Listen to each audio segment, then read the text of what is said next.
देखिए, बड़ौदा आज की जो प्रेस कॉन्फ्रेंस है, आप स्वयं समझ रहे हैं कि बड़ौदा उपचुनाव का जो नतीजा है, उस नतीजे को लेकर, उस नतीजे के क्या मायने हैं प्रदेश की राजनीति में, क्या प्रभाव पड़ेगा, इस बात को लेकर आज की प्रेस कॉन्फ्रेंस आप लोग के बीच में हम अपनी बात रख रहे हैं।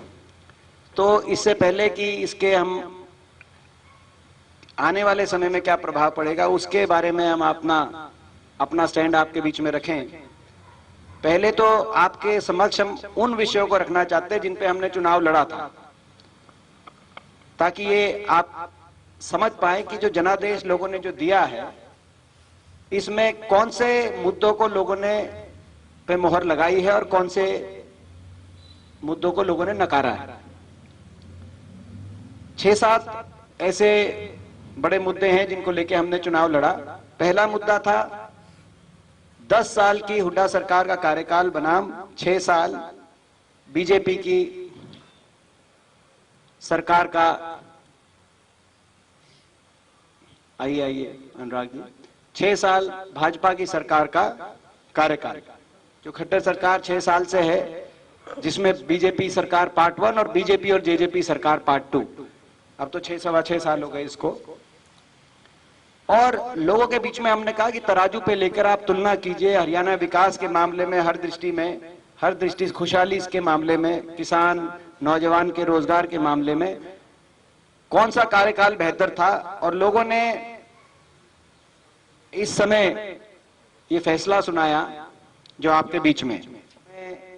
हमने कहा ये जो नतीजा आएगा वो परिवर्तन का बिगुल बड़ौदा से बजेगा और सरकार को हिलाने का काम होगा।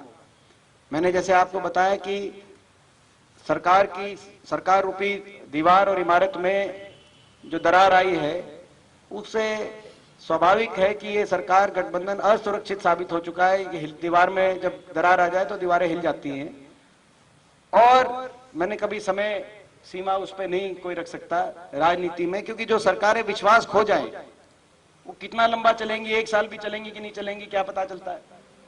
और जहां तक विधायकों की बात है, विधायक तो सारे जो है संपर्क में आपस में हम रहते ही हैं, और जेजेपी और इंडिपेंडेंट क्या भाजपा के भी विधायकों भी संपर्क में रहते हैं। बहुत से विधायक हैं जो पहले हमारे साथ ही थे, आज जो है किसी परिस्थितियों की वजह से वो हो सकता है कि दूसरे दलों में गए हों, मगर तो विधायक तो हमारे संपर्क में सारे रहते ही हैं, और बहुत से जो नहीं भी थे तो उनके साथ भी अच्छे आपस में संबंध है। और इससे ज्यादा राजनीतिक उत्तर आपको नहीं दे सकते हम, राजनीतिक रूप से कौन संपर्क में है नहीं संपर्क में, वो तो जो है आप समझ ही सकते हैं कि वो सार्वजनिक रूप से क्या उत्तर उसका दिया जाए। मगर आपस में सभी के मधुर संबंध। हरियाणा छोटा प्रदेश है, एक दूसरे को सारे जानते हैं, एक दूसरे का सारा मान सम्मान करते हैं। कि ये सरकार एक ऐसी कुर्सी के रूप में है, जो सरकार की कुर्सी चंडीगढ़ में बैठी है, 3 टांगों पे वो कुर्सी है, खड़ी है, भाजपा, जजपा और निर्दलीय, तीनों टांगे लंगड़ा रही।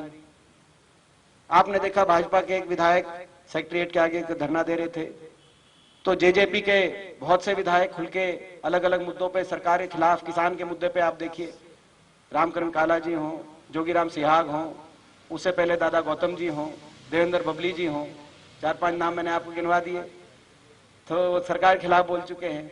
और निर्दलीय भी आपने देखा, हमें महम के निर्दलीय विधायक का हमें समर्थन मिल गया था। तो तीनों जो है जो टांगे हैं सरकार की, वो लंगड़ा रही हैं, और जनता में विश्वास सरकार खो चुकी है, साबित हो गया इस चुनाव में। मैं वही कहा, विपक्ष के 20,000 वोट बढ़ना, 4 साल सरकार की बची हो, कहीं आपने होते हुए देखा नहीं होगा। तो जो है अब ऐसी कुर्सी जो जिसकी तीनों टांगे लंगड़ा रही हैं, वो कितने लंबे समय तक, उसका तो कोई भविष्यवाणियां नहीं की जा सकती। देखिए, उपचुनाव सरकार का माना जाता है, और जहां केवल 4,000 से सरकार हारी हो, सरकार के उम्मीदवार भाजपा 4,000 से हारी थी आज से 1 साल पहले, वहां कांग्रेस की इतनी वोट कैसे बढ़ गई। तो ये तो लोग, मैं समझता हूं कि 60,000 लोगों को जो मतदान जिन्होंने किया सरकार के खिलाफ, उनको नकारना मुख्यमंत्री जी को और महंगा पड़ेगा, इस सरकार को और महंगा पड़ेगा, अगर ये 60,000 लोगों की आवाज नहीं सुनी गई प्रदेश में, जिन्होंने सरकार को नकारने का काम किया गया, और इनके जो है इनको ये कहा गया कि इसमें तो हमारी जीत है, और हमारे तो सब कुछ कानून भी ठीक है, और ये एक तो जेजेपी ने वोट नहीं दी, तो मैं समझता हूं कि मैं उससे सहमत नहीं हूं। संवेदनशीलता से जो है लोगों को हर एक मतदाता का जो है सरकार को हर एक मतदाता के अधिकार का सम्मान देखो जो है कैसे बढ़ा आप बताओ। नहीं तो क्या मतलब ये उनकी बात ठीक मान ली जाए कि उनका तो बड़ा और केवल जेजेपी का 0 पे आ गया। क्या जेजेपी का वोट वहां शून्य था? क्या प्रदेश में जेजेपी शून्य होगी? मुख्यमंत्री जी कह रहे हैं। जेजेपी के नेता इस बारे में क्या कहते हैं? तो आपकी बात मैंने मान ली, मैंने अपने मुंह से नहीं कहा, कहना चाह रहा था, मगर आपकी बात मान ली। उन्होंने ये कह दिया गया कि जेजेपी शून्य पे आ गई, एक भी वोट नहीं पड़ी जेजेपी के नाम से। तो जो पार्टियां शून्य पे आ गई, फिर उसके बाद जो है तो आप जेजेपी वाले जवाब दें वो शून्य पे आए कि नहीं आए। तो इस बात का जवाब तो जेजेपी जानती है, भाजपा जानती है। मैंने जैसे कहा कि लोगों ने गठबंधन को रिजेक्ट किया है,